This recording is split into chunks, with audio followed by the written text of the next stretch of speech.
Welcome, everybody, to the Raad Life, the only talk radio show that takes you along with host and age explorer Rod Gantos on his continuing journey of discovery into life's challenges, opportunities, options, and all the latest and greatest things that come with getting older. The Raad Life is brought to you this week by Your Home for a Lifetime, a company dedicated to empowering you to stay safely, independently, and comfortably in your own home. And now here is your host, Rod Gantos. Oh, hi. I'm too busy taking pictures. Yes. I got celebrities in the studio. Exactly. After that. Where? Craig, you two here. Okay. Awesome. Paul, do we take a picture of Paul? Should we take a picture No, of Paul? never. Yes, Never. yes. Look over here, Paul. No, no. Behind the Look over here. scenes The guy. man who makes it all happen. Okay. Eat your lunch, Paul. All right. That's about as uplifting as this show is going to be today. Yeah, really. Okay. So who We'll keep things light. We have to. No. Listen. I did a preview of this show, and Dawn, you're on with us, are you? I am, yes. Perfect. Hi, Dawn. Dawn Garcia's How are you on. guys? I'm good. Thanks for being We'll here. go around the room and introduce everybody Right, first, so- and that'll take half the show. So I'm going to introduce everybody. This is a group of people that I asked to be on this show. It's a heavy show, but I really appreciate each and every one of these people in my life, and they've not been nothing but candid and honest in our exchanges. And this is a topic, it's one of those topics that I have been struggling with, and I needed people around that basically we could just have a candid and honest discussion. And some of them have professional expertise also and have had their own personal journeys that basically I think relate. So without further ado, I'm not going to introduce Paul because he's not on camera, but Paul Roberts is behind the scenes. So hey, Paul I get Roberts. top billing today with this group? Yeah. Well, Wow. because you've been dealing with me for 3 years, so you get top billing, right? Michael Demeretz. Don is laughing because she knows. She was the first person who dealt with me on this. Right. Michael Demeretz right here, and I'm going to let everybody introduce themselves in a minute here, but Tanya Brown sitting next to me, and Craig Sullivan is behind me. For those who follow, Craig and I have a radio show that is on the first and third Wednesdays, follows the Raad Life, called Check Out California. So he is here too. And Dawn Garcia, like I said, is joining us from LA. She's calling in. So why don't you really quickly, Michael, give back people a little bit of background about yourself. Tanya, the same. Mm-hmm. Thank you so much, Rod. It's really an honor to speak with you and be part of this panel. And I know it was kind of on short notice, but I'm always happy to participate in any way I can to move the dialogue further. He's being very kind. I asked him yesterday afternoon. It is true. Last night. I asked you guys all last night. Last night. I'm a licensed clinical social worker, and I'm considered a subject matter expert in end-of-life care, which is usually the conversation stopper on a plane.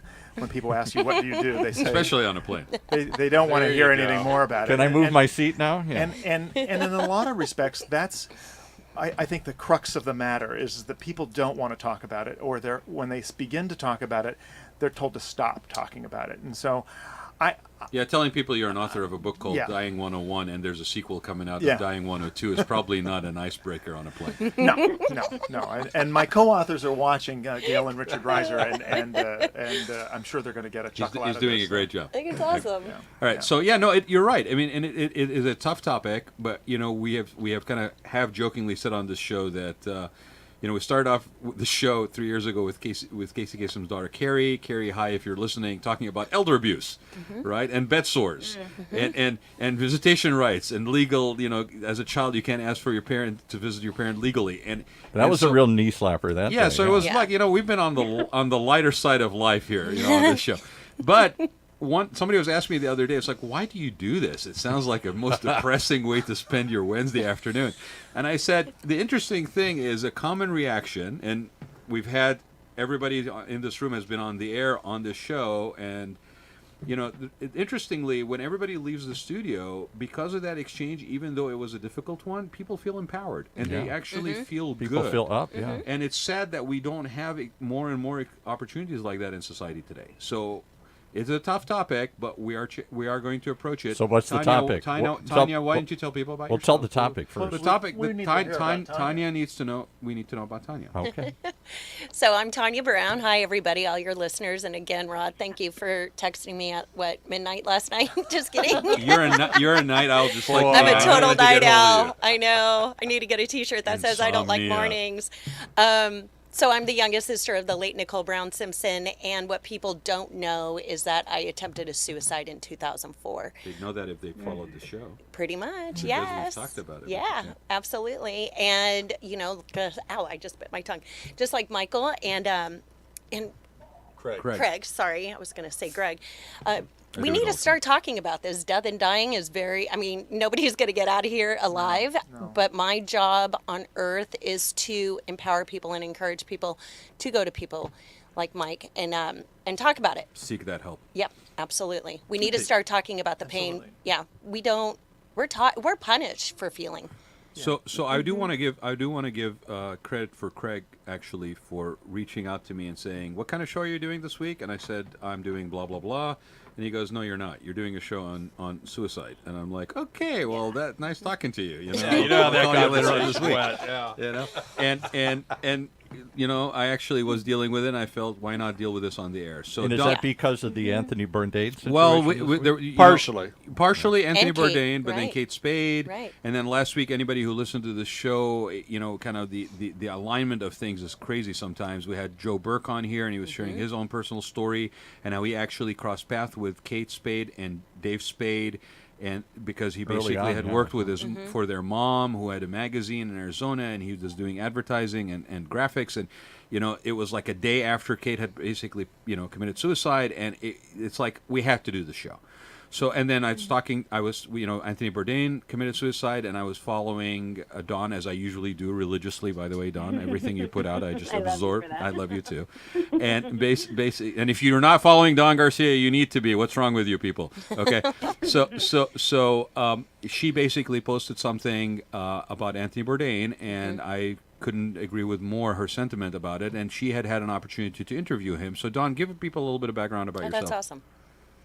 Okay, so I'm Dawn Garcia, and you have to forgive me, I'm a little congested today.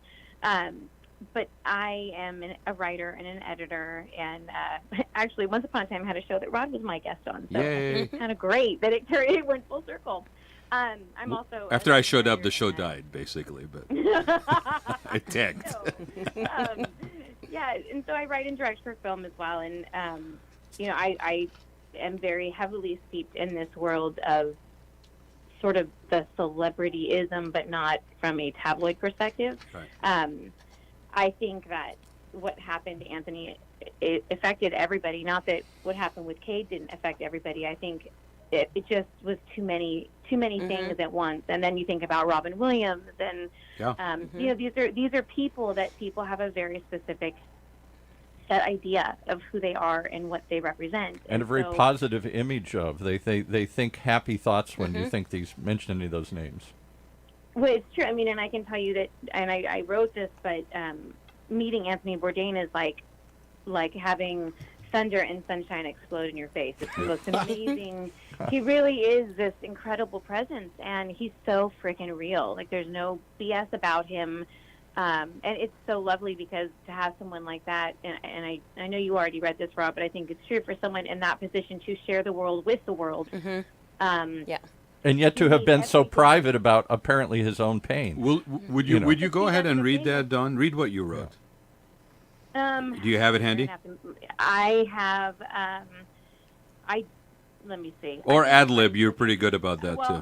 I did write this.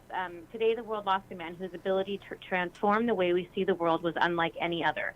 Over the years, we've been taken to the streets of the Middle East, through the meat markets in Asia, talked to strangers on the street, and felt a human connection that feels lost on most days. Bourdain is a revelation in many ways, but in person, he is a presence that left an impression on your soul. He made you believe in the beauty of the grit.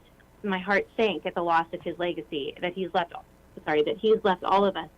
But he's one that will never, he left a legacy, that no one will ever fail to continue. Yeah. The world needs to be awakened, and if we can learn to see the profound impact of other cultures, see the immense importance of one another, embrace all of the difference, confront our misconceptions, and just take and I don't know if you can cuss, so take a bleak risk, we will be honoring him.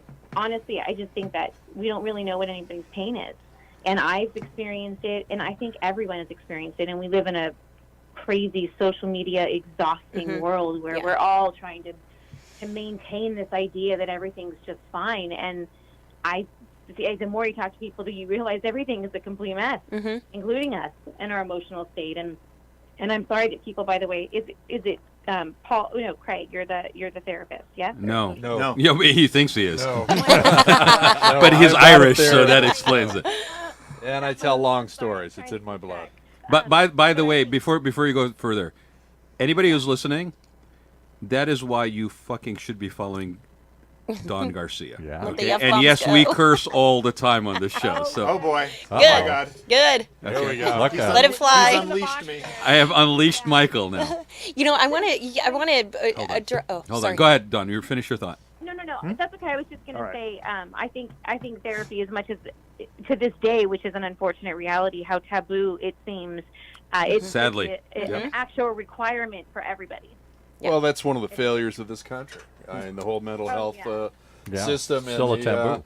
And, everything else that we've been going through. It is taboo. It's unfortunate. And Still a taboo topic. You look at the amount of veterans that are, committing suicide on a regular basis. So here's some- and the unknown person. Right. Here's some shocking statistics because two things, Don, and it's really funny. To me, it was funny, but it was sadly funny. Okay, here we are. I'm preparing for this show. I think that's called irony. irony. Sadly funny. It's I called think irony. that's the subtext of this Ladies whole and show gentlemen, here, right? the results of Irony. education right there. So keep your kids in school, okay?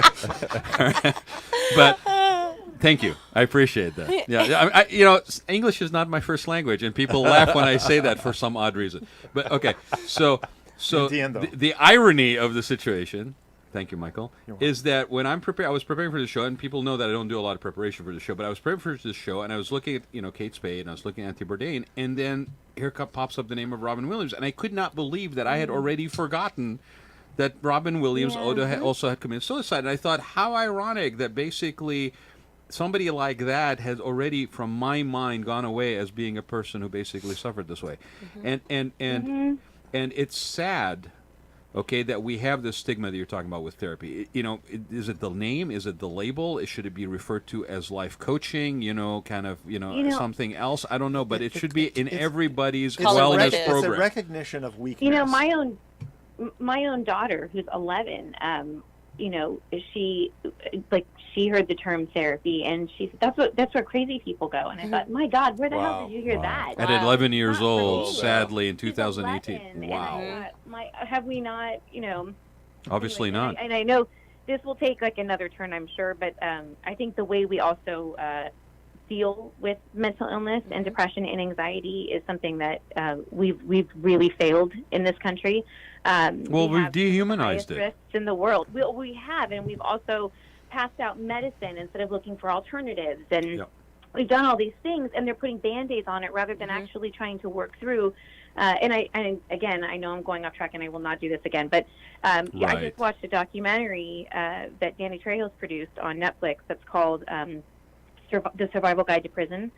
And part of what they talked about was how depression and trauma and all these things lead to so many other behaviors that are way outside of a person's norm, but they're pushed to this place. And what has saved so many people are creative outlets and positive outlets, and actually having to deal, if they've committed a crime, having to hear from the people that they hurt. You mean all those outlets that we basically don't fund, and every year we basically look at how we can cut budgets on? Those outlets that you're talking about, where our priorities are completely skewed? Yeah. I mean... So here's some crazy statistics, okay? Since 1999, in the United States, it's a global issue, by the way, but in the United States, we've had a 25% increase in suicide since 1999. In states like Missouri, we've had a 30% increase in suicide, okay? The largest spike in suicide is baby boomers. And there's a connection through a recent study, which the term is starting to get more play now after Anthony Bourdain, is that there is a repetitive pattern, that these are baby boomers that look to check out when they were earlier in life, and that was an acceptable sort of format and cultural acceptable thing for their generation, is to basically just end it all. Okay, and when they face difficulties, and here they are now at a later point in their life, whereas seniors, and they're facing difficulties, and they've kind of reverted back to that as being an acceptable sort of outlet, and that because it is becoming normalized, there's a bit of a copycat situation that's happening with it as a possible outfit. So when we posted that question as the title of the show of "Suicide is Painless?" ? It was to basically start this conversation. Is it genuinely a painless thing? Are we as a society going to weigh down on the fact that the person who decides to check out that way, it's something that is an empowering act of final decision-making, independent decision-making, or is it something that basically is a selfish act that impacts people that are left behind? And this is the candid and honest conversation I want to have today, because I don't care if everybody sitting around this table has a different opinion on this thing. It will be a reflection of exactly the kind of conversation and dialogue that's taking place outside. One of the things that we had the possibility of doing is entitling the book that we wrote, Dying 101, titling it The Baby Boomer's Guide to Death and Dying, because the baby boomer is not going to go gently into that good night. No. They're going to be demanding. They're going to be. You haven't gone gently into nothing. anything. They literally have taken over everything. You don't believe me? Look at Paul and Greg. And a lot of the Especially reasons. Paul. No, I'm part of the Jones Yeah. generation. Okay, that's it. And a lot of the reason why the physician aid in dying laws are being so pushed is that it is about control for those folks. Independent decision making. Is independent decision making. But what I always want By to make somebody sure who's that people suffering from mental understand, health. what I want people to understand is it is the ultimate fuck you to the family. Because that's who's left behind. Those folks are left with figuring out, what did I do wrong? What could I have done better? Is it my fault? The grief that someone Don't experiences. you guys just love an unleashed Michael Demeretz? So my mom a couple of years ago, she said, when you were about to take those pills, and I poured a bottle of Klonopin in my hand. I ended up taking 4 because I guess I was highly anxious. But my mom asked me around our kitchen stove, I'll never forget it. She said, weren't you thinking about me? Weren't you thinking about us? Wow. And I said, no. No. And until you've really walked in that dark tunnel, it's like you're in a bubble by yourself and there is no one around you. And so, no, I wasn't thinking about anyone. So I can't really say that it's selfish because it takes over. It takes, you've got back feed, but it just takes you over. And I can't explain it other than you are just consumed with this dark cloud. And you can't get out of it. And thank God I had my family there. Can I ask you one question Yeah. of everybody in the room here, and we'll get really honest around the phone? Has anybody in this room not been through therapy, or has anybody in this room similarly had suicidal thoughts? I did. I went through a very dark period, and the thought occurred to me. I did, and I actually tried to commit suicide when I was 14. Yeah. Wow. So, yeah, I'm glad we're talking about this. Yeah. I'm glad we're talking about it, but also... I've been in a dark space. I don't know that I would, to be candid and honest with everybody who's been there, I don't know that I've gotten to that point, but there have been times when the sense of desperation and, if it wasn't for a support system that you knew instinctively was there, and even though, you had parents and you were close to your family, but you had an extended support system where you could go to certain people with things you could not go to those closest to you, and then also the understanding and accepting that therapy is actually... it's not just a lifeline, but it's also a way for you to maintain and manage your state and your wellness and your well-being. Right, and I think we should always go to therapy. Go to therapy when you're well. The sad thing is that people only go to therapy when they're sick. Yeah, I agree. I went through Well, therapy. you don't work out only when you're basically fat and obese and somebody told you have diabetes. You work out to maintain your health and physical well-being. You should be doing the same thing for your mental health. What I found most amazing during that dark period of my time when I went through I'm Irish, so I can suffer from depression that seems to be running our family. Catholic guilt. Yeah, listen, I don't know what it was. Things collapsed and things went bad and things got sick. Confess that. And, yeah, exactly. And I found myself, the hardest thing was that your brain doesn't send you the right signals. When you burn yourself, your impulses pull your hand out of the fire. When you're depressed, your impulse is to go deeper. Right. And not to pull yourself out. It's a vicious circle, and there's also some other, I was watching CBS this morning, and there was a report that combinations of drugs mixed together I saw that. add to a depression. Now, my feeling, and I'm cynical anytime it comes up to big pharma, that they're going to push back on this dramatically and go, oh no, it's not us. But every time I see a commercial, and it's big pharma, it's the side effects are far worse than the disease. Yeah, go ahead, Don. Sorry. No, I 100% agree. I mean, that's why, there's this report, with all the and I say this, okay, I'm telling you this because I just got hired as an editor for a lifestyle magazine that focuses on cannabis, and I have nothing to do with that world really. So I've had to learn quite a bit, and my focus was mainly on how it benefits our health and well-being. Mm-hmm. And in the process of that, you know, like I think Sanjay Gupta did a report. If you can find it, it's on YouTube. Yeah, it's a very good one. Phenomenal report. Mm-hmm. Pot versus pills, Mm-hmm. and how they use. You know, some of the biggest problems is that people are highly addicted to opiates. Yep. And I do think that that's true. I mean, I know That are prescribed legally, by the way. Yeah, but doesn't that go Right, beyond yes, pain and that's the management?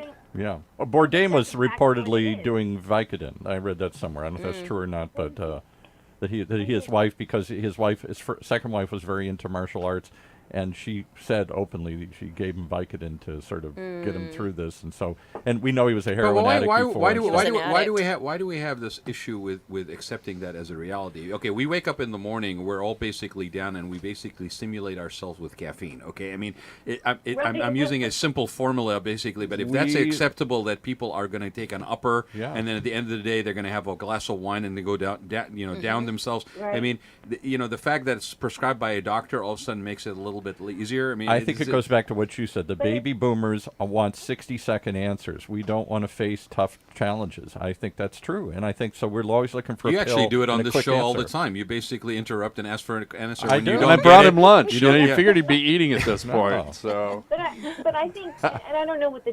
generational differences are between us all, but I can tell you that I'm in my 40s, and then a lot of my writers and staff are younger, and I see them struggling heavily Absolutely. with depression and anxiety and social anxiety We don't teach people how to modulate their emotions. Where do you learn to do We that? don't. Exactly. We don't We teach don't people how to talk. do that. We're punished for it Yeah. the second we feel. People don't I think. Yes. People don't talk. Ooh, Sorry, that's a we good all one. interrupt each other. But people don't talk. I have sat in a room with people who text speak. Right? I think you are a highly educated human being. We have got to get past. I mean, but even myself, like I said the other day on Facebook, I'm always like Mary Sunshine. Okay, I actually have a production company called Mary F and Sunshine. And Mary F. and I Sunshine. because I was so sick of people going, "You're always Mary fucking Sunshine," and I'm like, it's a choice though. It's because if I don't, I know where I can head down. I know the rabbit hole, and You've been there. But I said, oh my God, some days that just suck. Today sucks. And I was so irritated at people's responses because it was like, oh, hi, listen, so sorry. And every single one of them there's no sincerity behind it. It's just, it's a formulated response. And I'm like, okay, but how about, I was hoping what would have happened was, oh my God, you know what? I've had the shittiest day too. And actually have people go, me too. Right. It really sucks. I don't know what it is. Try that sometime. Watch Get how they real. walk Okay, away so- from you. Yeah. Hold on. Let me take Exactly. let me take a minute, okay? Because I want to just ask everybody here, how's everybody's day today? Shitty. Actually, fabulous. My day is wonderful. I quit my job. I'm happy. You quit your job today? that's always an uplifting. Do you It's understand? great. Do you understand why I have these people on this topic, right? I'm excited. Well, Don, how's your day? My day is a little crazy. I have more tasks on my plate than ever, and it's not necessarily negative. I'm just like, my brain hurts. Do you know how to exist in any other condition? As long as I've known you, this has I been. know. I am a multitasker. No, it's been good though. Ironically, I'm getting some things accomplished, but there are people outside of this room that I'm in right now that are in this big office and they're playing ping pong, and I'm like slightly envious right now. Outside our really- studio. Craig, how's I your would day? really love to do that. Yeah. Well, how's your day, Craig? it's funny. I'm your happy-go-lucky ray of fucking sunshine. So No. Don already has it's that always company. a good day. No. You should meet Mary Sunshine. Yeah. Yeah, every day's a great day. You know what makes a difference to me in a great day, and I don't know if this is generational or not, is whether I feel I have control. Those days when I feel I'm out of control, those are the bad days. The days I feel like I got it all dialed in, that's a good day for me. And everybody who's 100%. everybody who's listening is probably goes through that like a myriad of times during the course of the day, during the course of the week. Okay, so what have you guys who have been through the dark, okay, learned in order to basically better manage those moments? I mean, Michael? One of the things that I tell patients all the time, I'm a therapist, 35 years plus experience, and one of the things that I explain to people is that, do they know what an EKG looks like? Mm-hmm. An EKG goes up, it goes down, it goes up, it goes down, it goes up and it goes down. Do you know what it means when it's going up and it's going down and it's going up and it's going down? It means you're alive. Mm-hmm. You're going to have good days, you're going to have bad days, and the reality is that tomorrow is another day. Mm-hmm. You know, there's always another opportunity to make things right. Right. One of the things that I think is very important for us to get across in this conversation is that people who talk about it aren't necessarily the ones who do it. It's the ones who are silent. That's what I was going to ask you. Like Anthony Bourdain, his friend was people that are night. quiet, and they have made a decision, and they know that if they begin talking about it, they're going to be stopped. I just go Someone quiet is gonna to make people nervous. Someone, well, I never go quiet. Oh, did you hear that silent pause that happened? But see, I always wore my heart on my sleeve. If I was mad, I was mad. If I was if I was sad, I would be sad. I mean, I wore my... People who are successful in committing suicide don't really talk about it. No. You made an attempt that it sounds like there was something that was still holding you here. It was kind of like, God. Exactly. You said Here something for a higher purpose. You said something a minute ago, right? About feelings. Mm-hmm. Okay? Mm-hmm. That the minute you feel, people tell you what? You said this a minute ago. Like I did? Yeah, you said... Oh, we're told not to. Yes, the we're minute told you not to feel. You're told not to. Don't feel. Don't feel. Now, if it was one of these... One of us... if it was one of us guys sitting in this room that had said that, people would go, oh, it's a gender situation. Okay, you just heard Tanya say that the minute you feel, people tell you not to. Right. Okay? It's so true, though. It is a societal conditioning, and I don't know when that changed. And maybe it's always been there, but I feel like more and more and more, it's like we all live in a highlight reel. I think Yes, I we think live in a social highlight media, reel. too. in a highlight reel. Even more so because of social media, A girlfriend of mine for many, many years, we were actually in the psych unit together, and she attempted a suicide 3 times last year. And her wife had called me and told me about this. And I was like, my God, how come you didn't tell me? And she goes, because your life looks so perfect on Facebook. So after when her wife said that to me, I started getting really real on Facebook. Like, I mean, depression, anxiety is going up. There's an increase with our youth as well because they're seeing everybody's life is so freaking perfect on Facebook. And you know what? I'm a hot mess. I'm a project. I'm a project. I don't agree that your profile on Facebook or your postings have been that way. I think you're a positive person in general, but I think if anybody's been following you for a hot minute, they would realize that you're also very open with some of your struggles. Very. And I think, we definitely are suffering from an over-curated world where authenticity has just basically gone down the toilet. It's so superficial. That's a great term, Rod, over-curated. Yeah. I in the same vein as you, I do think that people have these great misconceptions, and because, and I mean, I'm assuming everybody's profession, we have to keep up this certain idea, but I also think that we have a responsibility to be real. Mm-hmm. And I know I'm like you. I can't hide. I would never make it as an actress. I'm like the worst at hiding my feelings. I can't. Like, I mean, I can. What are you talking about? We're a reality show going on here today. People are calling in to sign us. But that's the thing is, like, I mean, I remember when I was a kid, and by the way, I've never told anybody about what I did when I was 14, other than my mother and my family. Well, it's okay. We don't have any listeners, Don. You're set. Well, no, but you know what? But it is what it is. But I just remember, Other than anybody in the room. Even then, I was so overcome with, I had a lot of realizations about things that happened to me in my childhood, and I didn't really know how to deal with it. And I always was a writer. Yeah. I mean, I wrote a lot, but I had really internalized it because I didn't know how to express it. And even then, though, even in those moments, I knew I really didn't want to die because I took all these pills. And then as soon as I did, I ran and called somebody. Oh, my God. Called my mom, and I was like, I did something stupid. I just know I never wanted to be that. And I have a daughter now. So, I've had, it's so let's talk about that for a minute. Let me switch because I see Michael wanting to jump on this. Okay, it's like the people that take certain paths when they're trying to commit suicide and the seriousness of that, because I will tell you, when you said it's the ultimate fuck you, okay, when you basically hang yourself, Ugh. And I mean, you know, and when I found out that basically that was a shared situation between Anthony Bourdain and Kate Spade And Robin Williams. and Robin Williams, Robin I You mean, guys are there's all a forgetting there's somebody a else. there's a finality to this. Yeah. You're forgetting somebody else. Yes. Who else? Michael Hutchinson, the lead singer from Oh, yeah. Excess. For I mean, Excess, That's right. true. So- I forgot. How quickly Yeah. you forget. There's a finality to Yeah. that Right. act. You are not wanting to come back from this. There, I shared this on Facebook about a year ago, Yeah. and there's a video, a gentleman that does speaking on a national basis who he shares something. He's one of the 9 people who have survived jumping off of the Golden Gate Bridge. I know that. Yeah. His last name's Hines. Yeah. And one of the things that he said, and it's chilling, he says the moment his hands left the railing, He regretted he it. regretted it. Mm-hmm. He regretted He it. regretted it.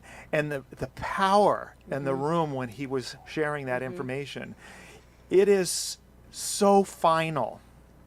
And what that does to the people left behind, the questions in their mind, and the feelings, especially the parents, that Yeah. their child did something like that to Can I ask you a themselves. question, Michael? Because this Sad. always strikes me. I have somebody I know well, not me, but somebody I know well, who discovered their mother hanging in the garage Oh, when they jeez. were 13. God. Oh my God. Came home and mom's in the garage hanging from the rafters. Oh Jesus.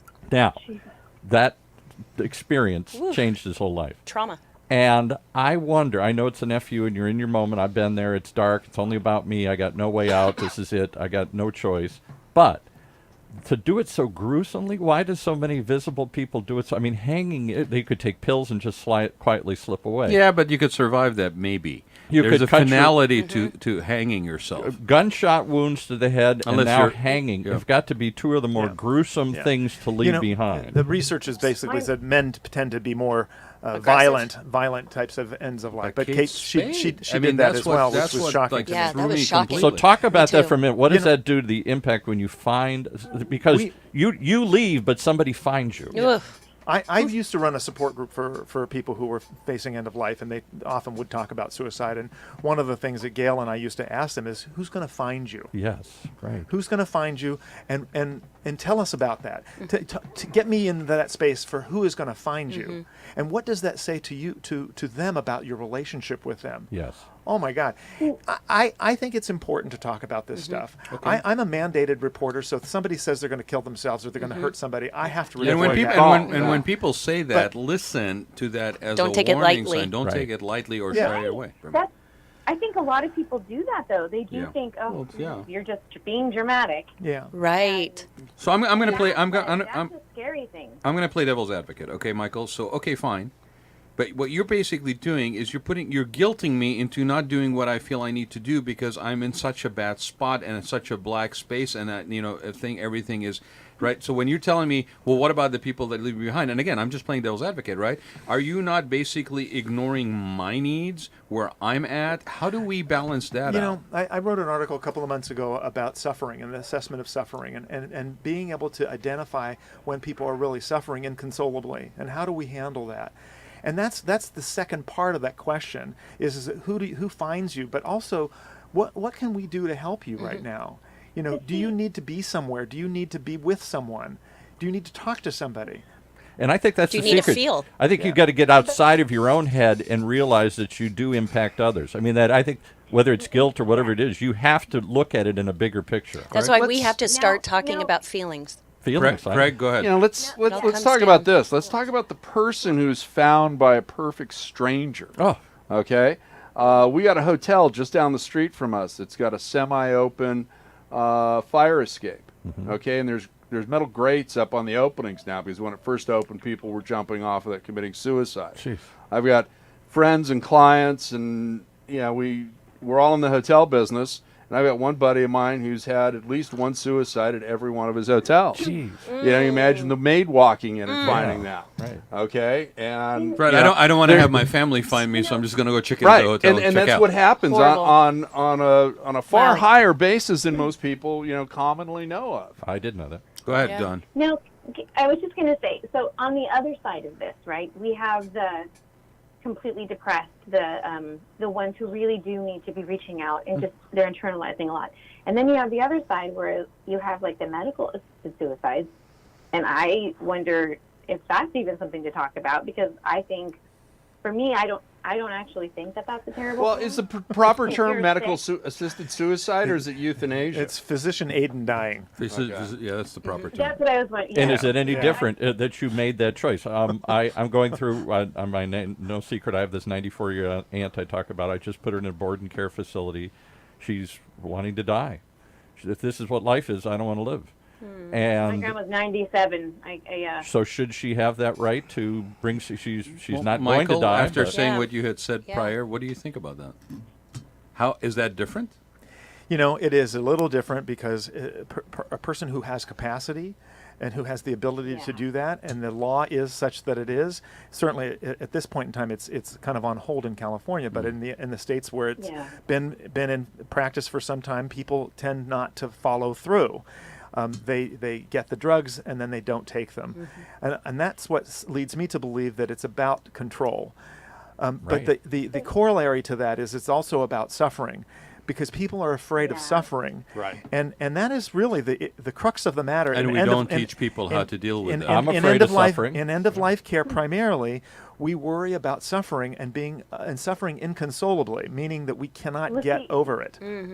Anybody Yeah, no, here I- not afraid to suffer for the last 20 years of their life here? I mean, come on, that's where... Yeah, I'm not. I mean, like, those who have severe Alzheimer's or who have a terrible but- degenerative disease or things like that, where everybody in their realm is also suffering by watching them. Correct, but that's Yeah. not what we're talking about Yeah. here only, and I want to make Yeah, sure that I- people understand of that. course, of We're- course. Yeah, we're Yeah. talking about. We're not necessarily. I know it's a baby boomer and an aging show, but really, Michael touched on something, and we haven't really explored it very much, and it is that we basically are not taught the skill sets to basically do two things. Identify when we are going down that path, when we are going into that dark side. Right. Early enough. Tunnel to be- ahead. Right? But also to have acquired some tools along the way to recenter, to meditate, to get out of our own head, to basically capture, breathing exercise. We talk about stuff like this. Walk outside, Who all the teaches things. you The those tools in things? the And they back. should be totally Tools taught. in the back of Tanya. Hold the book Yeah. here. Yeah. Tools in the back of Tanya's book here. Yeah. Finding Peace Amid the Chaos. There you go. Yeah, my escape from depression and suicide. And in the back, because when I was writing it, I said to my co-writer, William, I said, William, this is just another sad story, crazy story. It's not nighttime reading, that's for sure. Yeah. But I said, something's missing. I go, people are hurting. I said, they want solutions. They need tools.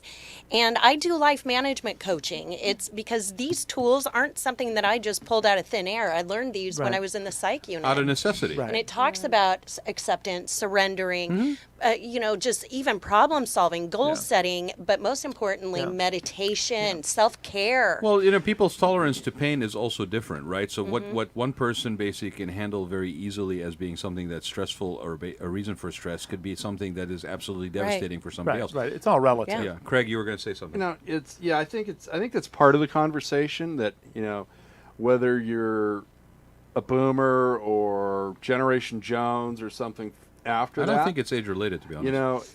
We weren't given those skills. We weren't taught those Right, skills. right. Okay. We Now, still don't teach A them. lot We of still us that have children haven't passed that on to our children either. No. So we're perpetuating the Of course, problem of by course. not By ignoring discussing it, not by bringing burying it, our heads in the not sand, having the AMA and the stigma Well, of somebody we- having we- depression in the family. We also lead by example. Right. I don't drink because I'm in recovery, but the reality is that that's how people medicate. They medicate themselves. self-medicate. They Yeah. self-medicate, and they see their parents do it. They Yeah. see their Right. peers do it. Right. And that's how people stop. I see feeling. celebrities committing Exactly. suicide. Stop It feeling. makes Which it goes norm- back to the normalizes one it. point. They that, numb. The one point Yeah. that you all make, with I think resonated with me when I first went to the therapist. She said, "I don't think you've ever really felt anything. You're always uptight. You're always trying to put on an image. You're always Anybody who trying to be spends happy." 5 minutes with you knows Were that. you Okay. working at publicly held corporate America then? Yes. That's a why. big That's part why. of it. That's Yeah, why. it's- I haven't stopped Yeah. smiling in almost 8 years when I I know. retired from That's true. publicly held Me That's too, corporate in 3 America. years. I That's just true. quit my job. Yeah, there was a lot of stress and strain and stuff. That's why I was working with celebrities and stuff way back when.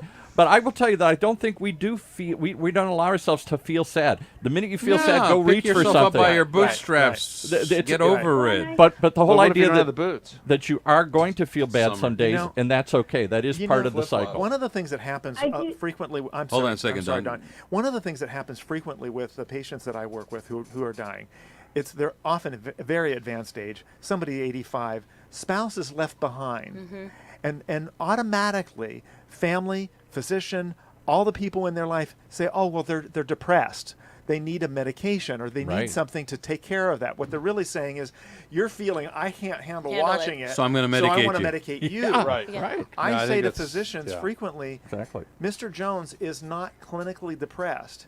He's sad. Right. His wife just died. And it's okay to be He's sad. grieving. It's a human And it's condition, okay people. to be sad. Yeah. What he needs. Say that again, because most people in this society do not think. Go on Facebook and say, I'm sad. Tell your friends I'm sad. I'm sad. Go to your doctor and say, I'm sad. Hey, Everybody's going to walk away and I'm give sad. you a I just found out my childhood friend died from alcoholism. People. Yeah.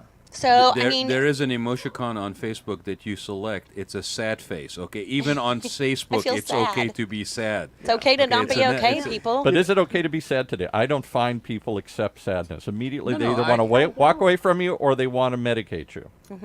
Well, Or it's tell pain- you to get it's- over it. It's pain Get over tolerance. Don, go ahead. Well, there's another part Hold of on, that too. hold on a sec, Greg. Don, go ahead. You.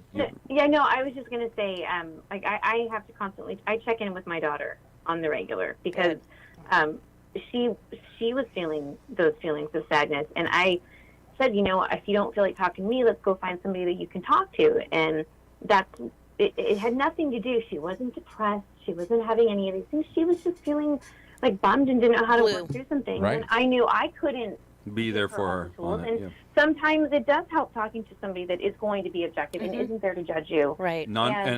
Impartial, outside person. And without wallowing in it, is it okay for her to be sad for a while? Yeah. Well, yes, and honestly, like I know I've had an unnatural amount of loss in my life, and I have through the course of going, you know, you learn how people respond, right? Mm-hmm. And the first thing is always, I'm sorry. And I always hated that because I thought, it's not your fault. I don't want you to feel sorry. What I want is just maybe a hug. Yeah. Or maybe just remind me Yeah. that, you know I'm what, here. this Yeah, is just listen, a don't try to fix Not me. alone. Yeah. You're not alone. I'm here for you. Yeah. Yeah. Yeah. And Because that's there's the nothing you thing, can like, say. There's nothing you can say. Just be there. But you know, the I'm sorry is also part of that conditioning. It's just like not wanting to deal with the sadness. It's like, where would they have learned how to feel enough to be basically honest in their reaction to what you're putting out? So the canned response that we basically have picked up along the way is, hey, go get a sorry card. Go get a sympathy card. Go look for somebody else's words to try to express what you basically You know are what else feeling. I find when people die? I've obviously lost both of my parents. When you go through that experience, how quickly they want you to recover. Your dad died yesterday. When are you coming back to work? Oh my God. Something horrible just amazing. happened, and you have to recover immediately. Grieving is messy. That's why I don't really follow the And it's not a Elizabeth one-size-fits-all Kubler-Ross. It's like, well, Yeah. wait a second. The 5 stages. Wait, I'm out of sequence. I'm Yeah. at stage 4, and now I'm back at stage 1. Go Aren't through. you and done it's yet? messy. Yeah. Go through those Grieving- just quickly so people know, because I that's don't a know very them all by heart, but there's grief, there's anger, there's denial, there's Bargaining. bargaining, and then yeah. acceptance. And then Acceptance, yeah. Yeah. Dabda. And Dabda. Okay, good. I'm going to remember that. But yeah, I mean, the reason why I wanted to just swallow those pills and call it a day, I was tapped out because the trigger was the cancellation of my wedding. But it wasn't. My mom's like, "Oh my God, my kid's going sick over a guy." She goes, "Just Yeah. find another one." And I go, "Mom, there's something bigger. There There's was something other stuff. And you know what it Yes. was? It's unresolved pain. It was Always. unresolved that's grief. exactly what it is. I lost, Always. I had to bury 6 friends of mine in high school, and then 2 years my best friend, and then in 2000 or in 94 we had Nicole. Then in 2000 my friend Troy. I mean, it was like, and then 4 years ago my dad. So it's like loss after loss. But what I've learned now is that I've learned to talk. I've learned to Yes. feel my feelings. I've learned that grieving is messy and it's chaotic. And you know, I was a victim of a trauma last year. I mean, I think I shared that with you. And I was horribly angry. Oh my God, my mom was like, I don't even know my daughter. I was drinking during the day. I was drinking in the closet. I mean, really, I was a closet drinker, and I'm very open with that. Very ashamed. I made apologies and I made amends because you have to own your behavior to move on. But I felt, and could you imagine if I would have held all that anger and that pain, not just from my youth, but from last year, if I held all of that So what I'm in, hearing you say is, one, be a hot mess, we don't a allow hotter ourselves mess. to feel We don't. sad. When we do feel sad, we don't know how to recover or recuperate. And we put or ourselves on a timeline to get over it sooner. Yeah. right? And then we don't talk and and nor do people talk to us or with us. Go find somebody to do that. I'm sorry, I'm not the one to do that. I'm sorry you feel that way, but I'm not prepared to handle this right now. I can't be there for you. I right don't now. want to be part of this experience for you here. Yeah, no, and I'm just going to take it from a micro and individual, because at the end of the day, it is a personal responsibility. You got to want it bad enough to basically seek the help, okay? I mean, I know it sounds like a cliche, but it's very, very true. And anybody who's been challenged in that way understands that it really comes down to you. Now, doesn't mean that you have to have all the answers yourself, but you need to basically be open to receive help. You can't. And you gotta put yourself in that spot. It's Take uncomfortable, responsibility. whatever, right? But I will say, I'm going to take it to another level here. Another level, my God. Yeah. Can we take a break then? No, And we're then not before taking you a do break. that? We're in it now. All right, If it's okay. too messy for you, you can leave the room. Okay. But here. I know it's your studio, but I already messed here's the door, myself. right? Okay. I already messed Let him myself. have his lunch. Yeah, go eat outside. Okay. I can't deal with you right now. I can't. I'm sorry. I can't deal with this. But here's another level. The level is Need a hug, that at Paul? some I point do. go hug him. Okay. Oh, I have a huge. That's my thing. I have a huge hugs necklace. Oh yeah. Can I get my thought out, guys? No. Okay. thank No. you. We're trying not to. I love you all, but let me get this out. Okay. In the 80s, we had something that was a shutdown of institutionalized facilities that basically were Oh, available. you don't for wanna go something. there. No, I do want to go there, because guess what? Oh, I agree. Guess what? We are sitting on an election year, and I would die to find out somebody, excuse the pun, but I would die to find out one person who's running for office that's going to basically address the fact that we have an epidemic that is in baby boomers and seniors, that is a large concentration of which is in Orange County. Where do they go to seek that? Not only do we give them a permission and tell them it's okay in a natural and a human and a healthy way and a wellness way, and self-care is okay, and you're not being selfish and all that BS that we basically do the exact opposite and basically implanting in kids and reinforcing all the way through people's lives. Where do they go to get that assistance? Where do we basically talk about people needing to basically be aided? Where is it okay to basically help veterans that are on the streets, that are homeless, that basically have an opiate problem, but also at the bottom and the end of the day have a mental health issue that is causing to basically self-medicate? Where do we do it to seniors? I don't know where it is, but as long as it's not in my neighborhood. Where is the responsibility and the lack of abdication of leadership for those who are basically in positions where they can apply policy and provide those kind of services? But we are not even providing creative outlets for people to self-medicate through creative outlets. that's And they won't unless they you're right. privatize it. So Yeah, you guys. Go ahead. Sorry, you guys have to watch the documentary because it addresses how the shutdown of all of the mental health and wellness centers instigated an entire onslaught of people who were dealing with emotions like depression and anger and frustration, homelessness, and then yeah. they turned to crime. Yeah, but then they turn to crime because they get so far in this one moment where normally they could have been able to handle it, but they were just this well of emotion, and one stupid mistake ruined their entire life. And that Hey, but it saved us money, didn't it? Have the worst. No, we No, have it the didn't. worst and most expensive. Thank you. it went into our roads. in the nation. Yeah. No, we literally have like the most flawed in California. We have the worst prison system in the world because they do nothing. But I'm going to challenge you But back. you know that Rod. that book you were talking about, Don, about surviving incarceration. it's okay. not a book; it's a Netflix. Oh, the Netflix. Okay, but surviving incarceration, in my mind, when you use the word incarceration, or most people's mind, it's the four walls in a prison where you basically liberties are create your basically own done, right? jails. Oh my God. We all create our own jails. Can I throw this back to Rod though here? Because you just But start. wait, there were. I'm just going to say this. Rod said something, and then he contradicted himself.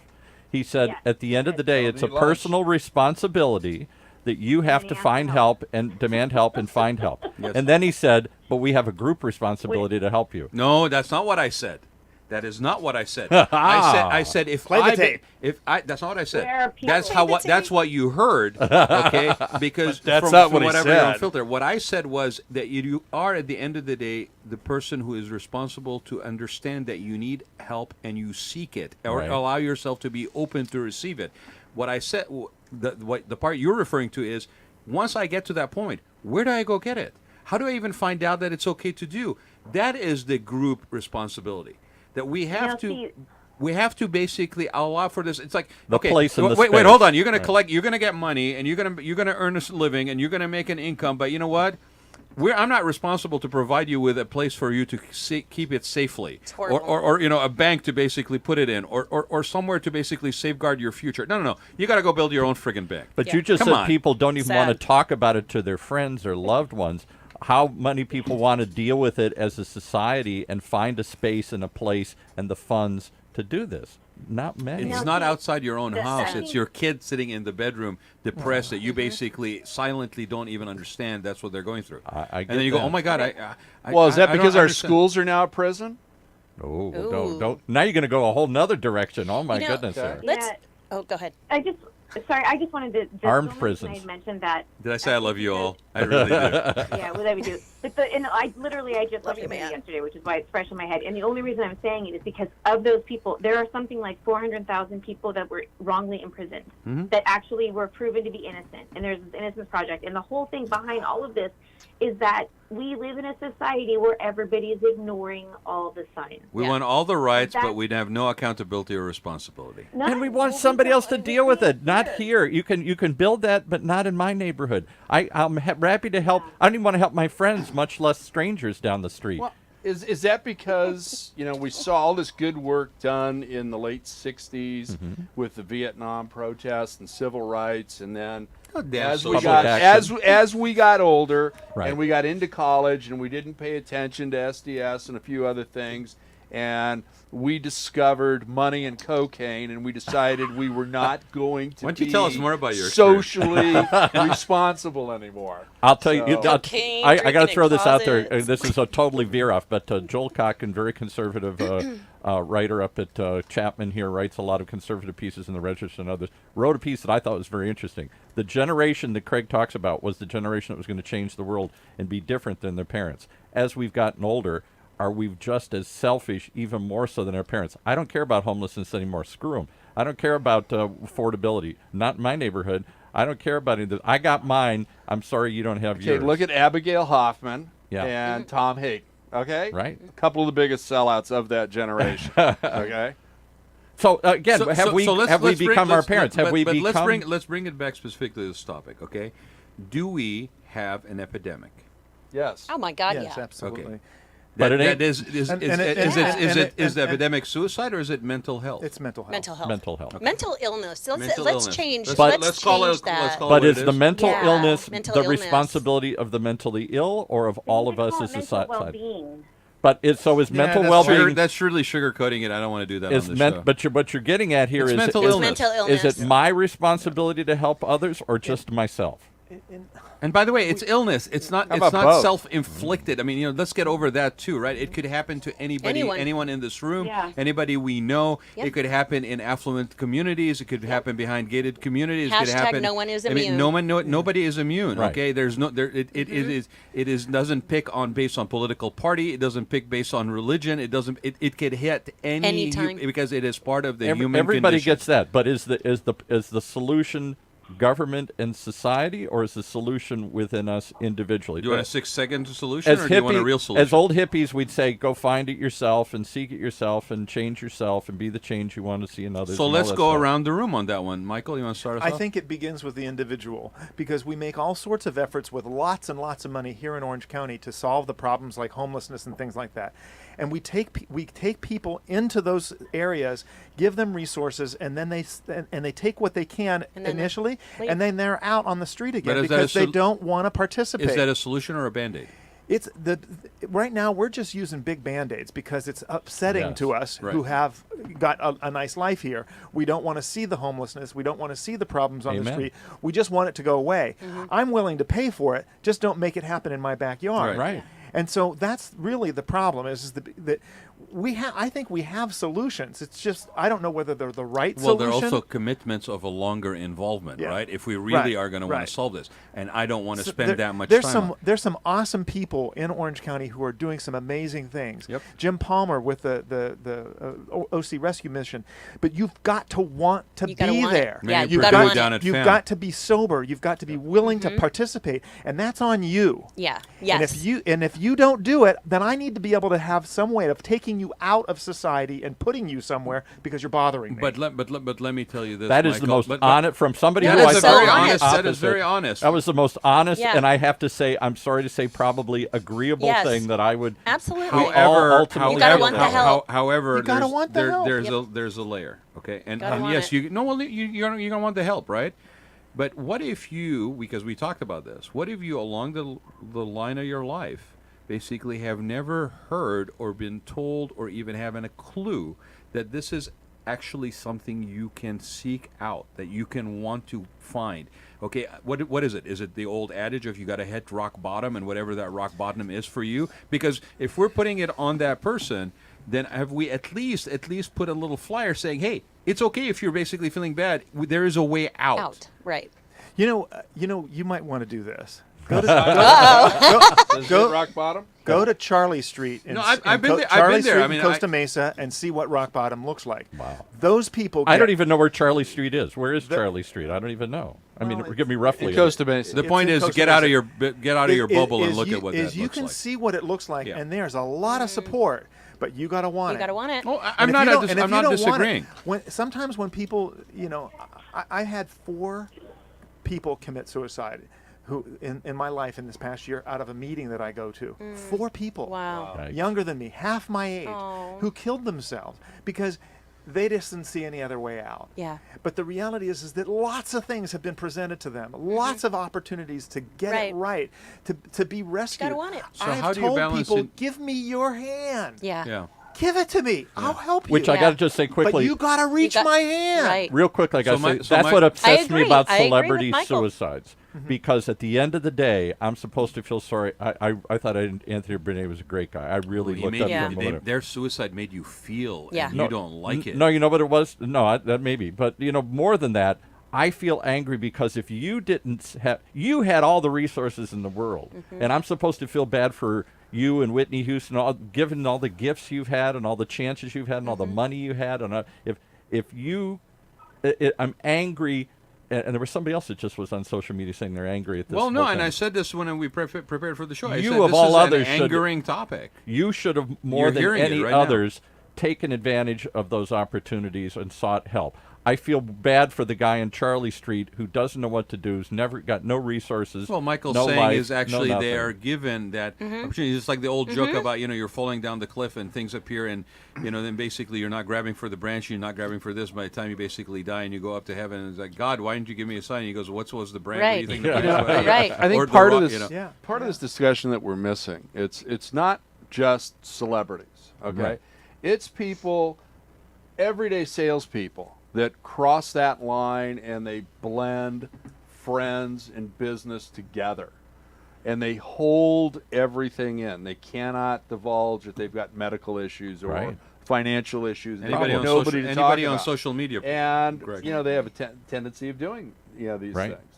So we have as a society an urge to feel happy, an unwillingness to feel sad, and an instant answer. I live in a And a need for an 60-second instant society. Need for an instant answer. That's constantly reinforced. A by the way. society won't let you talk about it. Your friends don't want to hear it, and society is tired of paying for it. And yet we wonder why these problems persist. Okay, so I told Exactly. No, it's so true. The tea in the Tanya formula, the tea, talk about it. Talk about it. Talk about Which it. is what we're doing But here. it is. Oh, that makes Paul right. feel uncomfortable. Yeah. Now he's feeling But again. also- Now he's not going to do No, that. no. I But- think talking is the key. I really You have do. to, and nobody is alone. I mean, you run support groups as well, and it's like you get a new person in there, and they're like, God, I'm not alone anymore. But I'm going to give you another T. Yeah. T2. Technological detox, you guys.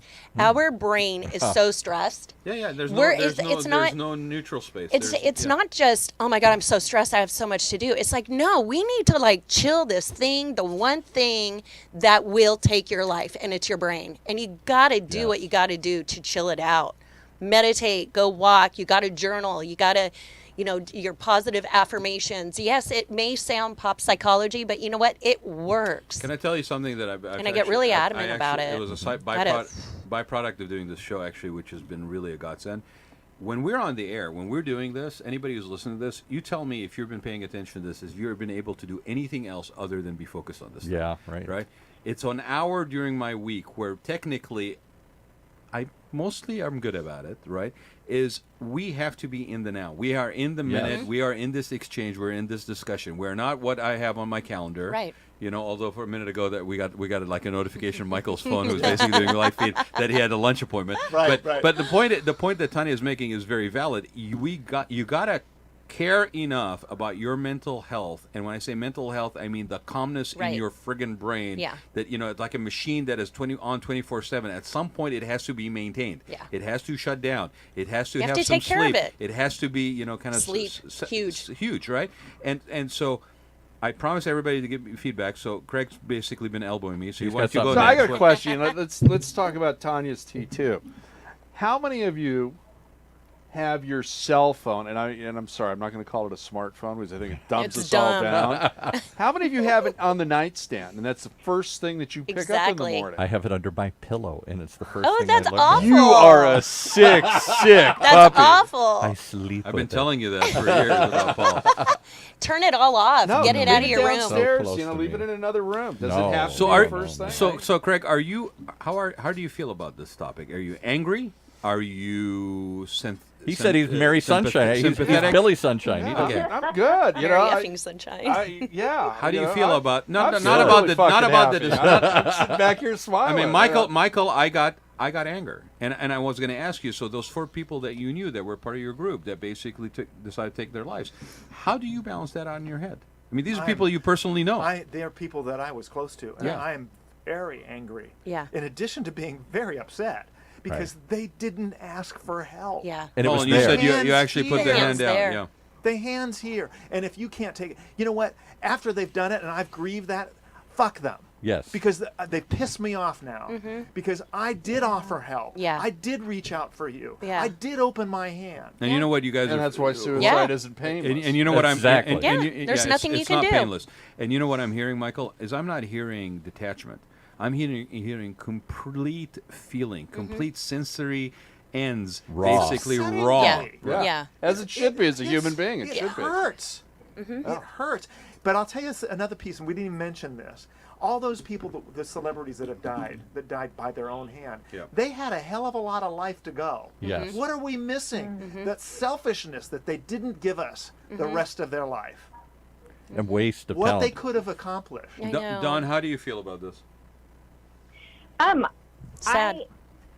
I don't know. Wow, Don Garcia is for a loss for words. Wow, I I have don't not know. seen this ever Well, before. because I'm kind of processing everything because. Okay, you want me to come back to you? You touched on. No, I mean you touched on homelessness. I live in Los Angeles. Los Angeles versus Orange County is like. Oh, we have homeless here. completely different. We have a lot of homeless here, including We about just ship 'em 40% around of from our from one families and country. children I may end aren't- up being homeless. I just Don't quit eat. my job. Anybody looking to hire, call Tanya. So here's the question. Hold on. She Don, doesn't want to answer. Don has the mic. Do She you want to does- answer or should we move on? She doesn't want to answer, clearly. I'm trying to give her No, a I little do. space. She wants to answer. Give her the I space. do want to answer. I think that I do think that the way that we treat one another is lacking. I think technology lends to that because Yes. we really become isolated when we have It's our phones impersonal. and we're always on social media. And people do things on social media that they would never do in real life. And That's Right. I the think, truth. you know, there's bullying, there's cheating, there's all kinds of weird things that happen that people feel that there's this false curtain. What site are you on? I want to go there. Oh, no. I'm sorry. It's a different show. No, but you know, we are all so connected, We are. but we're we so have no divided. depth of connection. Yeah. That's what it is. I mean, I have conversations with people all the time. I have this mailbox in Toluca Lake, and I swear to God, I meet someone every single time I go in there, and it's because I say, "How are you?" And I go to, and I very rarely go get coffee because I like coffee at home. But if I do, I always ask the baristas how their day is going. Yeah. And I find it to be absolutely alarming that they're shocked because no one the entire day dared ask them how they were. Can I ask you one Yeah. shocking question, though? What if one of them really said, terrible, my mother just died? I've had. Oh, I yeah. had this Oh, I'm woman sure. literally break down and say I'm having the worst day, and I said, do you want to talk about it? And she did. You know what's Okay. sad, you know what's sad Possibly. about your comment, Paul? It tells me you don't ask. I don't because I don't want to know. Right, but you see, that's exactly what Don's pointing out. I don't want to know. I think I don't we have a- time to know. I don't want to know. I'm sorry. I also think we ask very flippantly. Yeah. Hey, how you doing? You know, it's like We don't really fine. want to know the answer. Right. And that's why Like people how- say fine. Yeah. Like how many? and we all know what fine stands for. You know what? I will confess, since we are in that zone, right? I got on a plane the other day, right? And I drop off my car. TSA and the guy, didn't pull you out? And the guy, no, I have a TSA pre, so I'm good. Okay. I don't know how I got it, but I got it. All right. After this show? I think it was like I think actually it was a heavy security of $80 or something I paid for. But okay, so I drop off my car, and the guy says it was valet. I know you're gonna give me grief about it, but you know, Oh, it's you're okay. fancy. Right. I drop off my car, Long Beach Airport. Everybody fly out of Long Beach Airport. JetBlue, Grut, awesome. great. Love Drop it. off your Yes, car for it's valet. great. It'll get washed by the time you get back. I'm with you with that, Okay. yeah. All right. So I drop off my car, and to Tanya's point, right? The guy says, "Have a great flight," and I say, "You too." I've said that so many times. Okay. I'm Have a great flight, right? Mr. Sincere. I've said that too. With the most sincere smile and caring. I was about to give the guy a hug, and I said, "You too." You too, sir. I mean, I'm pointing that out because I'm You were really listening to that I'm really moment. engaged with people, right? And here with it, Right there. So let's just be honest, That's not right? funny. We all could do That's better engaging with our the And people being around more us, mindful. right? So we got Being 10 more minutes mindful. left. I've already gone a half hour over here. Mr. Paul is just being generous again here today, but it's You a started important us off topic. 15 minutes late. We're 15 What minutes over. or whatever time was left? Is there any upbeat? Is there any note? I heard a lot of pessimism. hold I heard a on- lot of hold on honesty. a second. Tanya, what are you feeling about this? I mean, you have had your own personal journey about this. Yeah, About it's today's topic, Where- you mean? Yeah, this is a heavy topic. The reason why I stand on platforms is to give people hope, and hope stands for hold on, pain ends. But you got to reach out. You I got to like get that. you got to get help. You got to reach out for help. Hold on, pain ends. Hold Hope. on, pain ends. If you could really believe that, you could hold on. If you really thought there was an end to the pain. That's when you know in my coaching packet I have list names and numbers of people already handy. So when you get into that space, that dark space, you don't need to thumb through your phone. You just grab that piece of paper and go, you know what, I'm going to call Jackie today. Truly your lifeline, as they It's say your in that lifeline. TV And before show. we end, But you we're going to gotta- basically but you I'm gotta going to ask these create people to it. share that. So I'm very, very adamant about it. We and need have to some- create a forum, a comfortable forum for all of us to get real with well, it. and have somebody like you who's basically candidly and honestly and very vulnerably sharing your own personal story, and you're not basically coming at it from a talk down, and to also say, and I am here, and here's some resources. Michael's Yeah. the same situation, Yeah. right? Craig, what are you feeling about this? You know, He's a lot happy. of mixed emotions actually. I mean, throughout my life, I've had associates, acquaintances, friends, family commit suicide, Oh, my goodness. die in war, die in war. other horrible catastrophes. But honestly, most of the motherfucking time, I am really happy. So how? Now, Are you... my Yeah. neighbors could probably counteract that because every now and again I'll put on Van Hager and drink way too much beer and tequila shots, and I Right. apologize to all of them the next day. But I without got a really good life. It's good to be me. Yeah. Okay. And so do I. So do you I. know, it's, we all do. Now I used to feel that, blessed. and Rad and I had this conversation when I was pitching to him to do this show. Right. That I always felt that suicide was the coward's way out. Yeah. Okay. Common thought. Now I don't know if that's because of Irish Catholic upbringing Right. and Probably all a of little bit. that. But I got to tell you, I've softened on that Hmm. dramatically over the past probably 2 to 3 How years. how so? I think now if you are caught in this vicious circle of depression, you don't know what it is. You don't. You may not be able to ask for help. So I think my hardcore stance, and you know me pretty well, I don't have a lot of hardcore He's stances. not opinionated at all. You know, it's Joke. no, I'm opinionated. No, at joke. this, It but, was yeah. You know, Irony I again? don't think you know which You way's you up, don't, because so- that's what I said at the beginning. Your brain sends you the wrong signals. Yeah. If I have struggles in my life, I use my brain to use my brain to logically try and come up with the answer. But if my brain's defective, See, I look for a joke or sarcasm. if Boom, my that's brain where I'm is going. not That's your sending Irish me the right side. answer, Right.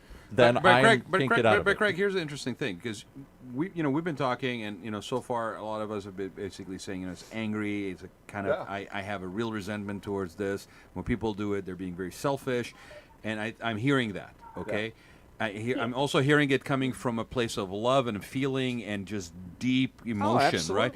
In your case, you're saying you soften. And my question to you is, has your softening been about the acceptance of it, or sort of matter of fact, just saying, okay, fine, it's just something some people are going to do. I don't necessarily agree with it.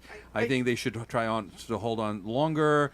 Hold on. Pain ends. I think it's a combination of all. I'm just of the delving above. a little deeper. I've had my father who got extremely sick and died, and a very miserable death, and euthanasia or whatever you want to call it. Really wasn't an option. What's the term? Wasn't something Physician talked aid in about. dying. Physician aided So would you have considered that had it been? Yeah, and I've told my son already that I'm 60. I'm going to be 62 next month, so I've got more time behind me than ahead of me. Okay, and that's been a tough realization.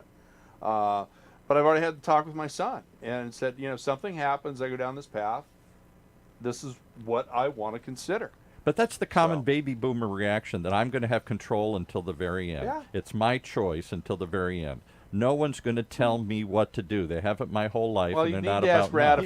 if I'm a control freak or not. There's an interesting concept that happens with people as they age. He's nodding, yes. There's an interesting concept that happens with people as they age and dealing with the last chapter of their life. Their mortality. There is a line, the goalpost, where it says, if this happens, then I want out. Yes. If this happens, then I want out. How does the goalpost keeps moving. Yeah, keeps moving. Because people don't know how they're going to feel when they get to that point. Right. A lot of people say, point. if I have to have someone else wipe my ass, I'm out of here. Well, guess what? I have a lot of people who have people wiping their ass, and they're actually and okay all of a with sudden it. they're okay Yep. with the indignity. That's of my it. mom. You My know? mom always said, "Oh my God, I will never do that." Well, guess what? We did it for 4 years. Mick Jagger famously said, if I'm still singing, My Generator or whatever, if I'm still singing any of these songs after 30, shoot me. And he's singing them a lot longer after 30. He was wearing Kevlar right now. Hey, Sammy Hagar I know turned 71 running, this year. Oh, my we're running God, out of time a little bit, but I want to say something to all of you. That I think it's Hold on, Don. it's very important for us to be that's fine. current with people. Being current with someone is saying, when I say goodbye, I don't really say goodbye. I say I love you. I care about you. You matter to me. Yeah. Oh yeah. I'm current with people in my life. Yeah. You have to be current. If you're not, you don't get another chance. You don't get another chance. Every time And I they had a can- conversation with my son, and you know what? And sometimes you're not prepared for the death. You're right? never. You're It never happens really, overnight. You're never really prepared, and that is not even an age situation, by the way, right? Your focus could be on one parent that basically, and I just had a recent experience of this year. Your focus is on one parent because of their age, because of what they're dealing with, whatever, and that is where your focus is. And then, boom! Next thing you know, it's the other parent that basically is dealing with the more severe crisis. Dawn, what do you have to add? Yes. I just was going to say, I know. You need to be in the studio next time. Yeah. Yeah. I know. Too hard to butt in when you're remote. It is. Well, you would see my face. I know that I was dying. But so much of it is that I think that we've become too apathetic. I'm a huge believer in empathy, Yeah. and I think that as a society, our lack of that is how we got here.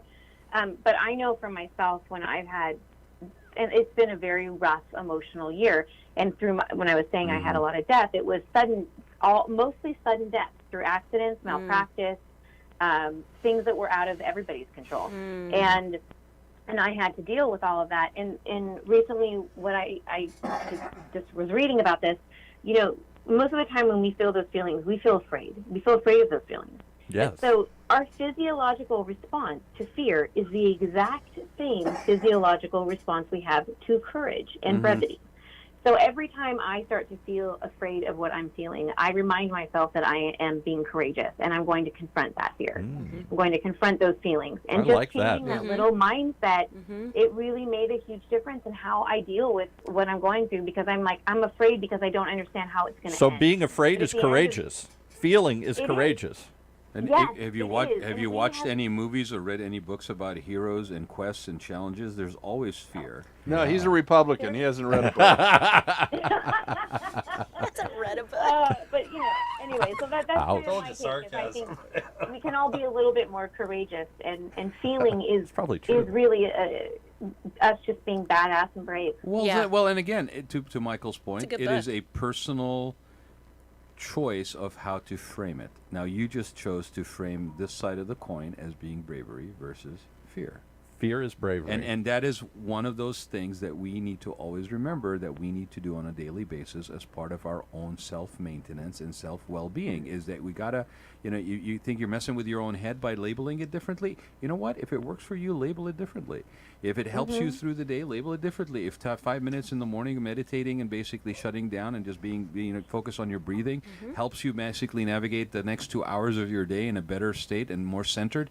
If you have picked up some tricks along the way, that when you find yourself in a situation where you identify some warning signals of where you're going because of external thing, people be doing whatever, that you're basically develop that muscle to where you can bring it to bear when you need it. That's okay. Being selfish in that manner for yourself is okay. Being able to do that for yourself and then pass it on to somebody else that you care about is okay. In fact, it is probably one of the best things you can do. One of the biggest gifts that you can do to people. And we live in a very apathetic world, disconnected world. The number of friends that you have and the number of contacts you have on Facebook is not any measure of any damn thing other than you have Facebook connections, right? Reach out to your neighbor. Craig didn't say this, and I'm not going to out where he lives, but one of his health and well-being, nice area. His health and well-being, is that he's on a corner lot where people walk a lot, and he's out there with his dog and a beer on occasion, and basically he's like the greeter on that corner, right? He's the Baron, right? But the thing about it is that is part of his health and well-being. It's He's basically engaging with his neighbors. When was the last time you actually went to your neighbor and said anything other than, "Hey, how come your son clipped my car when they were leaving the driveway?" Let me give you something to think about. Okay, now this country went through a metamorphosis. It used to be when you bought a house, you either had a common driveway with Metamorphosis one neighbor, is when things get better, Greg. I think we need a different word for what we went through.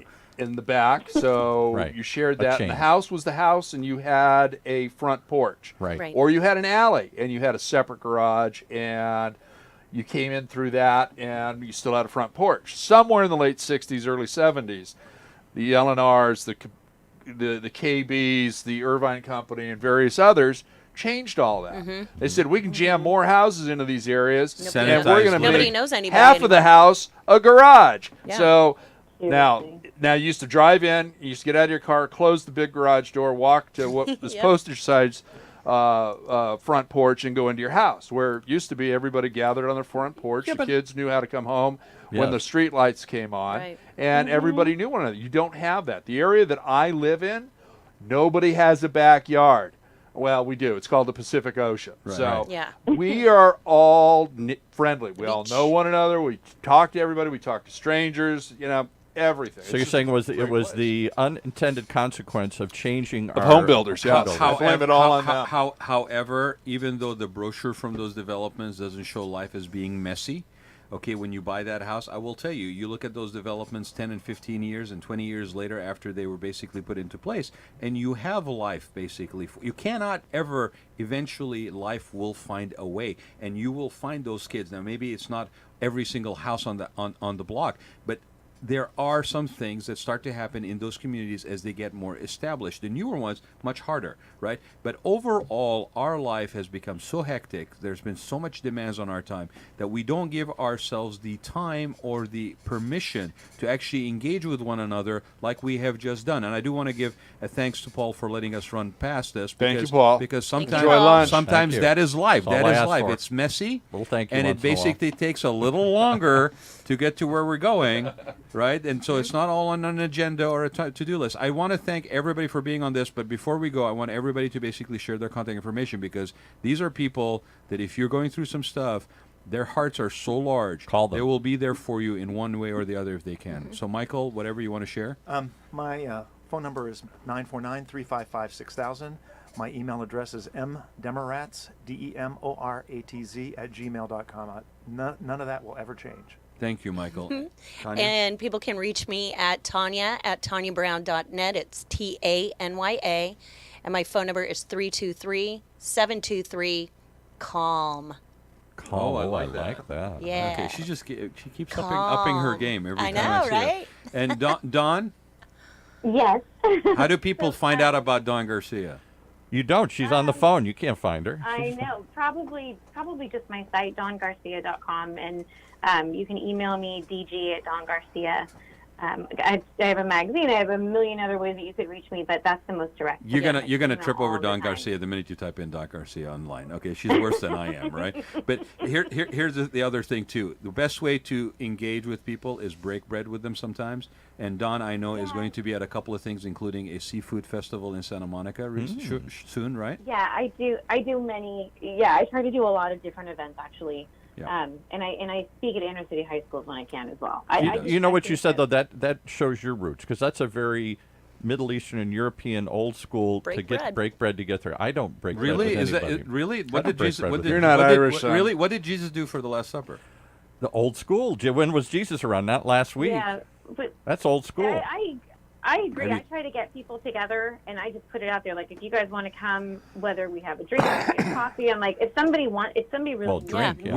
We break bread. We break bread every Wednesday from 12 to 1 on the Raad Life. We sure do. And we really do. Craig, if you want to get hold of Craig, you contact me, because he and I are connected to the hip. So, and you can reach me at Rod Gantos or rod.gantos@gmail.com. Spell it. RAAD.GHANTOUS @gmail.com.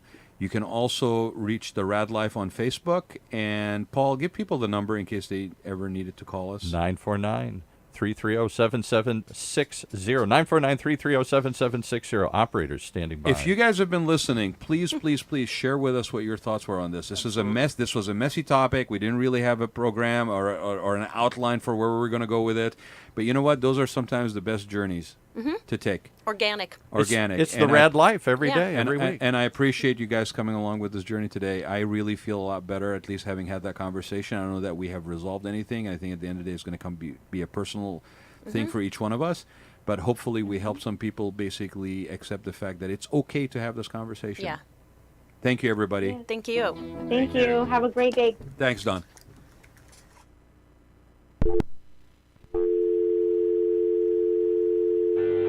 You have been listening to the Raad Life Radio Show with your host and age explorer, Rod Gantos, brought to you on the one and only octalkradio.net. Join us again next week as we continue our journey of discovery into life's challenges, opportunities, options, and all the latest and greatest things that come with getting older.